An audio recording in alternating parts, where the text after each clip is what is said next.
Hey everybody, welcome back to the Old Deer Hunters. Well, it's been a long time since I did a video at the range, so I thought I'd bring my 22-250 out. It's a Tikka, just like you expect. The Tikka T3X. It just got it about a week ago, brand new. This Tikka is one of the new production rifles that has a 1 8" twist. Okay, here's the new Tikka 22-250.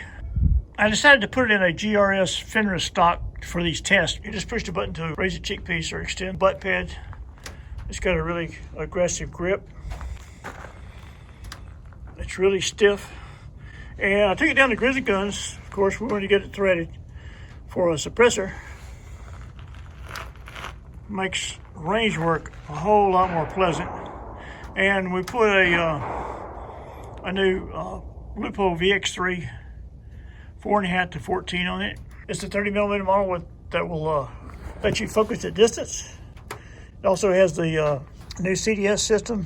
As you probably know, you can get a free dial when you buy a new Loophole scope that will match the caliber of your rifle. The new Windflex reticle that's in this Loophole scope is also really great because it's really easy to hold off into the wind for long shots. So if you can just dial it up to 100, 200, 300, and if you got a little side wind, it has the hash marks that are 1-inch intervals at 100 yards, and it makes it easy to hold into the wind. That's the basic rundown. If you're in the North Georgia area, you know, if you need a barrel threaded, Grizzly Guns up in Jefferson, Georgia does a fantastic job, quick turnaround, and just a great guy to work with. I'm doing some experiments and tests with some hand loads and also some factory ammo. I shot some Fiyoshi 22-250 with VMAX bullets, 55 grain VMAX bullets, and it shot very well with those.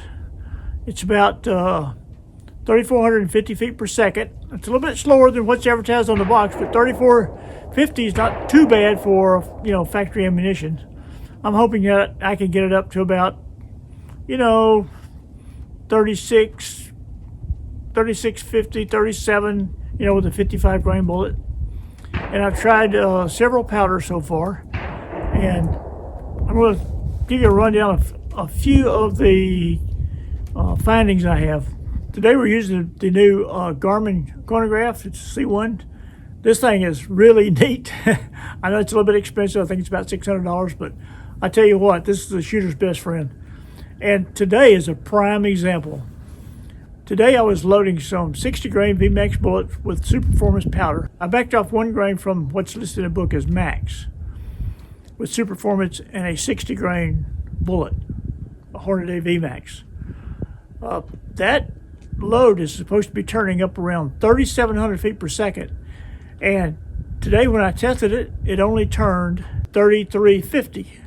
Now, granted, it's under a ½ inch, but the first three shots went into less than ½ inch at 100 yards. But you know, I just can't live with 3,350. I'm gonna have to find another powder that's better. So let's look at some of the other loads I've done and see what we've got there. Now let's look at another powder. This load is a 55 grain GMX Hornady bullet. I've loaded it with 38.5 grains of CFE 223. Now that's not a max load. I always try to, you know, stay back at least a half or maybe a grain off of max loads that Hornady has listed in their manual.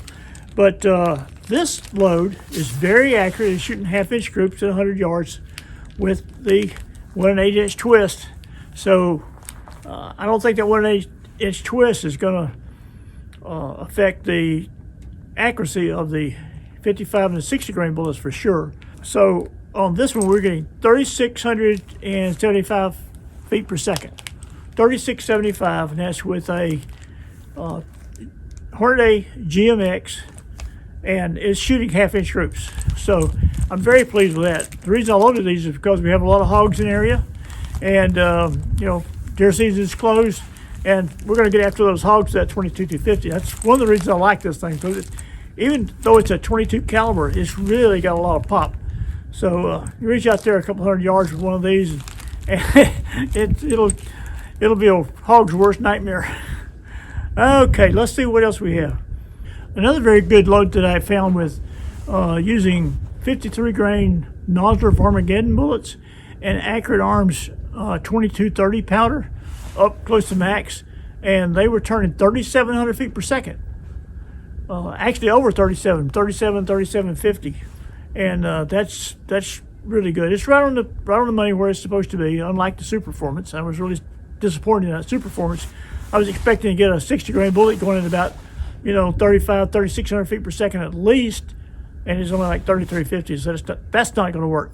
With a 53 grain Hornady and a 53 grain Nosler Armageddon, both of those loaded with Accurate Arms 2230 powder. Both of those grips were very good, and they were shooting in around a ½ inch.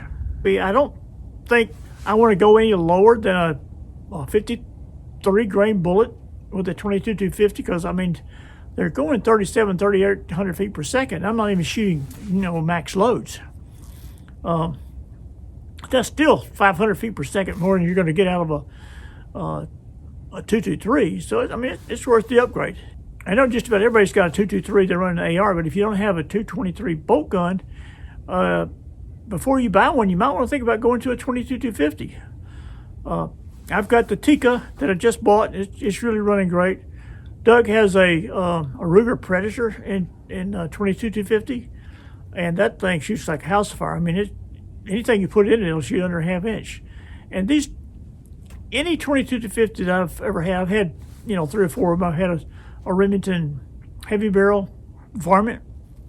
I've had a couple of Remingtons, in a standard weight, Tikkas, and a Seiko. Every one of them will shoot ½ inch groups, and some of them are just, they'll just, one little tiny hole within 100 yards. So now we're going to have to stretch it out. So tomorrow we're going out to the range and shoot at extended distance out to like 300, 400, 500 yards. And I want to see if these bullets will continue to hold their accuracy. I think they will, especially with that fast twist. I mean, it should be accurate, all the way up to 500 yards, even with the 55 grain bullets. So I know one of the things everybody wants to go to is the fast twist rifles with long bullets. And that's fine if you're going to shoot targets, or, you want to shoot a big bullet for a hog. But, for most of the time, I'm coyote hunting or just crow hunting or anything. I don't need something to shoot 300 or 400 yards into a 200-pound hog. When I want something that's going to hit a coyote before he has a chance to move. You get a 55 grain bullet doing 3,700 feet per second, and when you pull the trigger, that bullet's there right now. You don't have to wait around.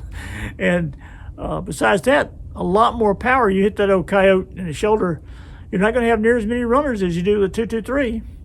It's going to put them down right now. So I'm looking forward to going hunting with the 22-50, and so I'm going to put up a few loads here, and I'll run through the targets and show you the groups I'm getting with each load, and maybe that'll help you out, and maybe it'll help you to make up your mind that yes, you do want a new Tikka with a 1 1/8 inch twist, because it'll shoot just as good as the old one.